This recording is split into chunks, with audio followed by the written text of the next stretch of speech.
is India unprepared for extreme weather conditions? We are seeing rainfall of this magnitude almost every year in a concentrated period. What explains these extreme weather events? Is India therefore staring, as many suggest, at a climate emergency that is not being addressed? Professor Sukhvinder Ghosh, Head of Climate Studies at IIT Bombay, and Sunita Narayan, Director, Center for Science and Environment, are joining me. Two special guests join me on this issue. I just want to play for our viewers some of those extreme weather events and then get you to respond. Remember the 2005 Mumbai floods? That was a cloud burst. Many thought that was an aberration. But in the last few years, we've seen Uttarakhand floods and Kashmir floods in 2013 that were unprecedented. We had Kedarnath landslides at that same time. 2015, it was Chennai that saw extreme floods. 2018, Kerala, Western Ghats came under the scanner. 2022, Bengaluru last year itself. 2022, Rajasthan floods, including in some areas that were prone in some desert areas. And we've seen cyclones in the Arabian Sea, and that impacting states like Goa as well. Sunita Narayan, are these exceptions? Are we focusing too much on these extreme weather events, or is there a pattern now emerging that every year some part of the country gets unprecedented rainfall? Rajdeep, this is a pattern. Let's be very clear that this is a climate emergency. But let's also be clear that this is not only climate change. This is as much man-made as it is about climate change. Let me explain. Our own database, we have been putting together data in terms of extreme weather events in India. And you will be shocked to hear that India has about one extreme weather event a day between 1st of January last year and the 30th of September last year. The record for this year has already been broken. So when you put together the extreme rain, you put together extreme heat, cold, landslides, it's one a day. Now what you see on your screen today and what is happening right now is definitely beyond extreme. Now this is happening because of two things. One, you have the western disturbance, which has collided with the monsoon, with a fast emerging monsoon. Both have happened, as scientists will tell you, and they have links to climate change. A changing western disturbance, because of which you are seeing it later and later, which is this year collided with the monsoon, which is also becoming more and more unprecedented, unpredictable, largely because of the increased heat waves that we are seeing in the Bay of Bengal. So we are seeing changes. Now, the fact of the matter is, and the question that we have to ask is, why are we not learning? There is no doubt IMD is better prepared. We have better information coming of the extreme that could hit us, but we are not prepared because we are not building differently. We are still thinking the Himalayas, as I keep saying, is the parking lot of Greater Kailash. We are not understanding that the kind of extreme weather events we are going to see in our world will require us to do resilient infrastructure. We talk about it, but we don't practice it. You know, that sentence that and this is I've heard it from you before, we treat the Himalayas as a parking lot for Greater Kailash. For those of you outside Delhi, Greater Kailash is a crowded, congested colony in the heart of Delhi. Is that the way we are treating the Himalayas? Professor Ghosh, what is being suggested by Sunita Narayan is, yes, these are extreme weather conditions. It's unfortunate what's happened, the western disturbance, delayed monsoon coming together, but much of this is man-made. Do you agree with that? Do you believe that what we are seeing in Himachal, in other parts of North India, much as we saw in Kerala, where the western Ghats have been completely ravaged and the flood waters were unstoppable in Goa a couple of years ago, is this man-made? Or is this simply coming to terms with the climate emergency? I mean, there are two things. The first thing is that increase in extreme precipitation. And we have seen unprecedented global warming that is taking place. With per degree centigrade warming, extreme precipitation increases by 7 to 8%, which is a huge amount. And we have been seeing even the occurrences of extreme events are also increasing because of warming.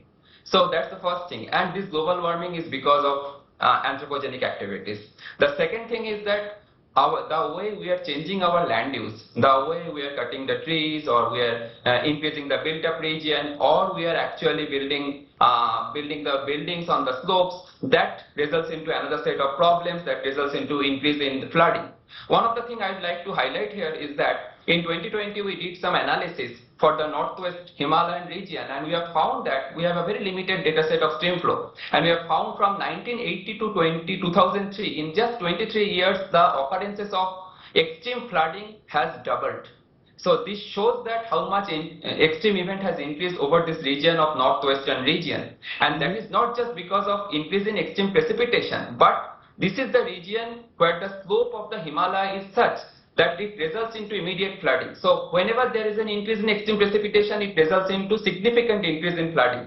And this is what we have been seeing over the last 20 years, extreme increase in the extreme flooding over this region.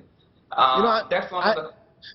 Yeah, I'm going to put to our viewers on the screen the Parliamentary Standing Committee report, Sunita Narayan, on water resources. 23rd report, which was on glacier management and monitoring. It called for an urgent, coherent and coordinated response to the evolving challenges posed by global warming and climate change, and said that the Himalayan Karakoram region is warming at a faster rate compared to the global mean average. Now, obviously, there is therefore a worry that this region is becoming even more prone, this extremely fragile region, to the kind of flooding we are seeing in Himachal this year. What is the solution? When you say that, for example, the Himalayas have been turned into a parking lot of Greater Kailash, what is the solution? Do you see any immediate solution available? See, Rajdeep, this is always that catch-22 question that, what is the immediate solution? The immediate solution is evacuation. The immediate solution is relief. The immediate solution is rehabilitation. But the fact is, this is going to continue to happen. Each year when you and I meet, predictably, in the mayhem and during the monsoons, we discuss this. And each year it's going to get worse. We are seeing that. I mean, look what's happening in Assam right now in terms of floods. Look what's happening in every extreme weather event through the monsoon when our cities go underwater. We need to understand that we will need to learn to live with the revenge of nature. With this excess rainfall that we are going to get, what are we basically looking at? India has rain only in a limited number of hours in a year. What we are now going to see is more rainfall in fewer number of hours. So you are going to have to learn to live with rainfall, extreme rain. Now we know the solutions. The solutions are known today, Rajdeep. The tragedy is we are not practicing it. In fact, after this flood, we will go back to business as usual. We will build Kedarnath the exact opposite to what we should have built it, to make sure that we were taking into account the fact that nature requires us to minimize buildings in the Himalayas. We should not be building the kind of road building that we are having today in the Himalayas. We need to make sure our cities in the plains manage our drainage systems better. We plan for rain, we capture the rain. I mean, yesterday's tragedy, Rajdeep, I was on the roads in Delhi, and for me, it brought tears to my eyes to think the amount of rainwater that should have been harvested for a dry, thirsty city like Delhi, which was actually flooding us and creating mayhem. So we know the answers. My tragedy is, and I think our combined common tragedy is, that we tend to move from one disaster to another, and it's business as usual. We talk about resilient infrastructure. We have a whole government departments looking at how we need to build resilience in infrastructure. Why don't we practice it? Are you saying, therefore, before I go to Professor, are you saying have a complete moratorium which is effectively implemented on any further constructions across the Himalayan range? Are we saying for the next 5 years we will not have any construction? I'm not saying that, because the minute I say that, there will be another mayhem. I am saying do development properly. Okay, you need to think about, I've talked about the dams in the Himalayas. Today you're building dams one after the other. You need to talk about the amount of hydroelectricity that the Himalayas can give without creating the mayhem that we are creating in the Himalayas. We need to build roads in the Himalayas, but we need to think about the best road engineering and minimize the number of roads that we need to build so that we can make sure that we can minimize the damage. So everything has to be thought through 1,000 times. It will increase the cost, and that's the bottom line. It will increase the monitoring. It will increase the vigilance. It will mean that we will have to do development in a way that is best for the Himalayas, for the people of the Himalayas, and of course taking into account the environment. Professor Ghosh, solutions. You know, this is an annual problem. We've seen reports, ecological reports on the Western Ghats, which I'm particularly fond of because I come from that part of the country, and in every instance there are routine violations that are taking place. Kerala has been affected, Goa has been affected, Karnataka has been affected. Now we are seeing the impact of violations that take place in the Himalayan range this year. Do you see a solution? I mean, you know, the Ministry of Environment, and I hope the Environment Minister is watching. I hope that senior people in government are watching, because they are the ones who have to give us the answers. But I ask you today, do you believe that there is a solution? There are certainly probably no silver bullets out there, but is there a plan that can be put in place? Definitely there is a need, and I agree with Sunita. I mean, this is what, I mean, we know the solution. We know that we have to go for a sustainable development. We cannot really go for a random kind of development, which has been happening, and this is the priority. And I mean, adding to that, the other thing what is also needed is that given the present scenario, let's say, you know, we know that development that has been taken place that were kind of at many places that were random and that were not really environmentally sustainable, because of which we are seeing increased risk. But you know, what has happened? Can we have a solution, or can we really reduce the risk? And for this purpose, the first thing what is needed is that for each and every state, we should have a proper flood risk map and risk to extremes map that should have information of hazard, vulnerability and exposure, which is as per the IPCC guideline. So this part is still missing. I mean, this part has not really been practiced properly in this country. And such a risk map is essential. That's the first step. The second step is that whenever there is a forecast, the forecast has a lot of uncertainty, but there should be a proper tool. IMD cannot really design a tool for evacuation, but there are people who have expertise in evacuation, and there are IMD scientists who understand about the forecast uncertainty. They need to shake hands, they need to collaborate with each other and take the risk map and trying to understand what should be the evacuation plan. You cannot evacuate everybody, but you can actually do a selective evacuation to reduce the life risk.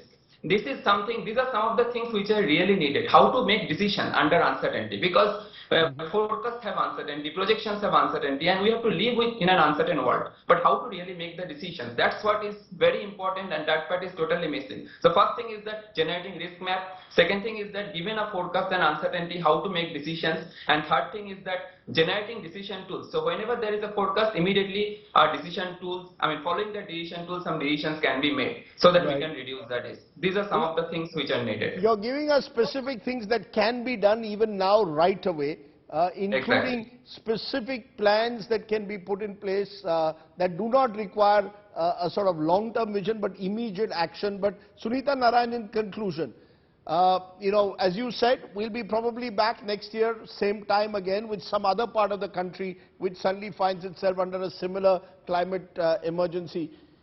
Do you feel, you speak a lot to policymakers, is there an understanding of the scale of the problem, or is part of the problem that even now, with all the talk that goes out about the need to address climate change issues, it's still not firmly on the country's political policy agenda? No, Rajiv, I would not agree with that. I think today climate change is in our face. I mean, whether we like it or not, we are seeing the impacts of climate change, and they are horrendous. I mean, you have to understand, when I give you a figure that says that we've had one extreme weather event a day, just think of the poor farmer. Just think about the crop losses that they are suffering from. Every time you have too cold, too hot, you are No, but basically having... I take your point, but do people at the top in the government recognize this? I mean, there's a lot of talk about it. Where's the action? No, I think that's the point. I think, so there is recognition. Let me start with the fact that I have been working in the field of environment now for many decades. I can tell you today there is recognition, and you can say that's a good sign. But for somebody like me who's been at this for so long, I will say that's not good enough because there's not enough action. We are still not walking the talk. And problem is, walking the talk means taking some really tough decisions. Let's take the visuals on your screen today. What you're seeing is, you have a river in Spate. You have houses that are built completely on the river. Now, how is this allowed?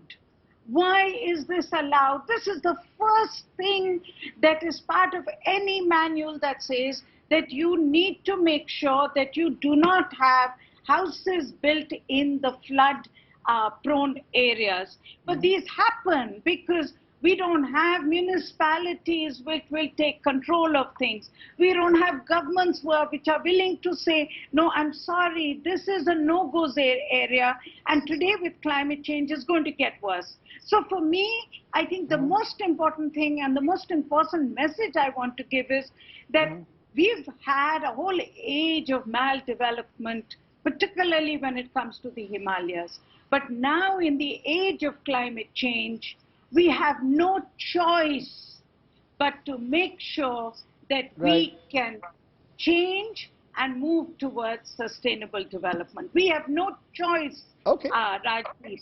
I hope that there are people out there listening to both of you, two very articulate voices, very impassioned voices, and what we need is more passion and commitment, therefore, to the cause of climate change. Not simply talk or addressing conferences across the world. We need the action on the ground.